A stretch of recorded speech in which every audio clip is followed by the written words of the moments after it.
여러분 안녕하십니까. 누리피디입니다. 자, 추석 끝나고요. 여론조사가 쏟아질 것으로 이제 이야기했었잖아요. 이제 여론조사가 막 나오네요. 그야말로 이제 10월 재보궐선거 앞두고 엄청난 충격을 던지고 있습니다. 자, 여론조사 여러 개 그냥 한번 쭉 보세요. 그냥 일별해 드리겠습니다. 자, 최근에 나온 여론조사 중에 이런 것도 있습니다. 범여권 대권주자 적합도, 요거는 이제 이 지지층 내부에서 이제 이렇게 조사하는 게 아니고요. 일반적인 여론조사죠. 한동훈 20, 유승민 14, 오세훈 8, 이준석 6, 홍준표 6, 원희룡 3, 안철수 3, 나경원 2. 여기에는요, 여론조사에, 요 꽃 여론조사인데, 여기에는 김문수는 들어가 있지 않습니다. 자, 여기고, 그리고 여기, 이제 이재명 45, 그리고 경기지사 9, 그리고 이낙연이 의외로 높게 나왔습니다. 8. 김동연이가 9인데 이낙연이 8이 나왔네요. 김부겸 6. 조국이가 여기서는 아주 낮게 나왔네요. 6. 이탄희 3. 김경수 2. 박영선도 넣어줬네요. 2. 이제 이렇게 되어 있습니다. 요거는 김어준의 꽃에서 조사한 것이고요. 자, 요거, 이런 거 있다라는 정도만 아시고요. 일단, 요것도 있습니다. 요거는 없구나. 자, 그리고 요거요. 차기 대통령감 적합도, 요건 뉴시스 창간 기념으로 이제 조사한 건데요. 이재명이 41.2, 한동훈 19.3, 조국 7.1, 이준석 4.5, 김문수 4.3, 홍준표 3.8, 김동연 3.1, 오세훈 2.9, 안철수 2.1입니다. 특이한 것은 김문수가 처음으로 이렇게 사람들 이름을 제시해주고 지지율 조사에 처음으로 나타났다라는 거죠. 최근에 한국 갤럽 두 분의 여론조사에서 2% 나왔잖아요. 그거는 여론조사가 아닙니다. 그거는 그냥 주관식으로 그냥 이름을 불러주지 않고요. 혹시 우리 정치인들 중에 차기 대통령감으로 뭐 이렇게 생각하는 사람이 있습니까? 물으면 이름을 말해야 돼요. 나 김문수 이렇게 말할 때만 그거 나오는 숫자거든요. 그래서 그 한국 갤럽이 김문수를 끌어올렸다라고 해도 과언이 아닙니다. 그런 여론조사 방식이 아니면 김문수는 여기 나타나기 힘들어요. 왜냐하면 일반적인 여론조사에서는 이름을 넣어주지 않거든요. 근데 넣게 되면 이게 아마 어떤 변화가 있을 것이다. 의미심장한 결과가 아마 발생할 것이다. 그렇게 전망을 했었는데 아니나 다를까 지금 이 시작부터 이렇게 나오는 것은 절대 낮은 지지율 아닙니다. 이거는 꽃이 얼마 있지 않아서 10 정도 간다라는 것을 예고합니다. 이 김문수는요. 시작부터 이만큼이면 굉장히 높은 거죠. 이거 아주. 자, 이재명 41.2 이렇게 쭉 나와 있습니다. 전체적으로 한번 이제 지켜볼 만하고요. 현재는 모든 게 지금 야당이 장악하고 있다. 주도하고 있다. 특히 이재명 1극 체제가요. 야권에만 먹히는 거 아니고 나라 전체에 지금 통하고 있다라고 해도 과언이 아닙니다. 자, 이대로 가게 되면 11월에 있죠. 11월 15일, 11월 25일 두 분의 그 이제 1심 선고가 있는데 영향을 받지 않아야 될 텐데요. 너무 지지율이 높게 나와서 이것도 정말 신경 쓰입니다. 솔직히. 판사들이 그동안 보면은 이거 은근히 신경 쓰더라고요. 그래서 조일의 대법원장이 요즘 계속해서 엄포를 놓고 있는데 제대로 먹혀야 될 텐데요. 자, 이런 게 있는가 하면 이런 것도 있습니다. 차기 대권주자 적합도 세부적인 설명이 쫙 나와 있죠. 전 지역, 전 연령층에서 이재명이 전부 이겼습니다. 대구 경북도 이기고 다 이겼어요. 여성, 남성, 뭐 10대, 20대, 30대, 40대, 50대 뭐 쫙. 그리고요. 70대 정도에서만 한동훈 대표가 이길 수 있는가 했는데 여기도 졌어요. 여기는 31.4대 29.7로 70세 이상에서도 이재명이 이겨버렸습니다. 이게 이제 무슨 여론조사인가 하면은 바로 스트레이트 뉴스 여론조사인데요. 차기 대권주자 적합도 이재명 42.8, 한동훈 20.7 이렇게 나와 있죠. 이 조사에서도 김문수는 빠져 있습니다. 일반적으로 김문수는 이렇게 나타나지 않습니다. 근데 아까 그 나왔던 그 여론조사가요. 이례적으로 김문수를 포함을 시킨 거죠. 그런데 그게 앞으로 이제 일반화될 가능성이 조금 있습니다. 이름이 이제 계속 나타나기 시작하면은 한동훈 다음가는 2위 자리를 단숨에 꿰찰 것으로 저는 그렇게 전망합니다.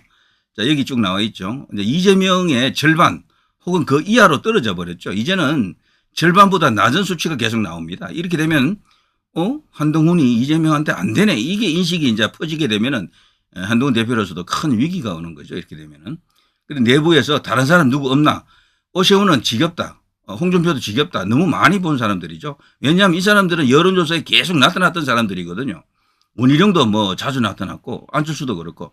근데 김문수는 제가 볼 때 말이죠. 신인이에요. 신인. 왜 그런가 하면 이분은요. 여론조사에 나타나지 않았거든. 나이는 많지만 새로 지금 등장했잖아요. 이런 경우에는 저는 달리 평가해야 된다고 봅니다. 한번 두고 보세요. 김문수 저분은요.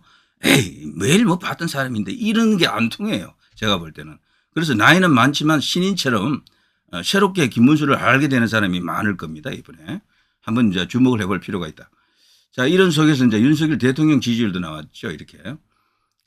요거는 뉴스핌이 미디어 리서치에 의뢰한 건데요. 지금 이 상황에서는 굉장히 많이 나온 거죠. 이거. 2%인가 올랐더라고요. 지난번 지지율 조사보다도 약 30% 나왔잖아요. 잘한다. 29.2. 매우 잘한다가 15가 나오기 때문에 이게 적은 수치는 아닌 것 같아요. 여기에 이제 윤석열 대통령을 철통옹이하는 그런 숫자라고 볼 수도 있겠죠.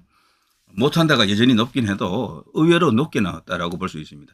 그래서 이런 것 때문에 윤석열 대통령을 10%대로 끌어내리려고 하는 야권 또 그걸 기대하는 사람들의 그 희망이 이루어지지 않을 수도 있다. 희망고문에 머물 수도 있겠다. 이런 생각이 듭니다. 최악의 상황에서도 윤석열 대통령은 20% 이상은 나온다. 이렇게 이제 볼 수도 있겠어요. 때문에 여권 내부에서 어떤 그 새로운 흐름을 만들고자 하면은요. 결국 이제 윤석열 대통령과 어떤 관계를 이제 맺느냐, 형성하느냐, 이것도 굉장히 중요합니다. 제가 지금 미리 쭉 지나가면서 보여드린 이런 지지율이 말하는 것이 결국 뭐겠습니까? 여당이 지금 너무 지금 좋지 않죠, 상황이. 야당이 압도적으로 지금 우세한 상황인데 이런 속에서도 자 결국에는 어떤 답을 찾아야 되는데요. 용산과 국민의힘의 관계, 한동훈과 윤석열 대통령과의 관계, 그리고 또 제3의 인물 이런 상황 속에서 해답을 찾아야 됩니다. 결국에는요. 양자 대결 구도가 나와야 될 겁니다. 양자 대결 구도. 저는 개인적으로 이재명 대 한동훈 대결 말고 이재명 대 김문수 대결을 한번 보고 싶습니다. 솔직히 말했어요. 제가 볼 때는 수치가 꽤 나올 것 같아요. 김문수도. 그걸 봐야 됩니다. 양자 대결 구도를 봐야 돼요. 그래서 지금 여론조사에서는 그걸 지금 아직 안 했잖아요. 조만간 할 겁니다. 지난번에도 양자 대결 구도 하나 나왔었잖아요. 오세훈이 인기가 없는데도 오세훈은 사실 지지율이 낮거든요. 적극적인 지지율은 없어요. 오세훈은. 그런데 오세훈은 장점이 뭔가 하면은 오세훈 싫다는 사람이 적어요. 그게 1위예요. 1위. 그 수치에서는 1위를 하더라고 계속해서.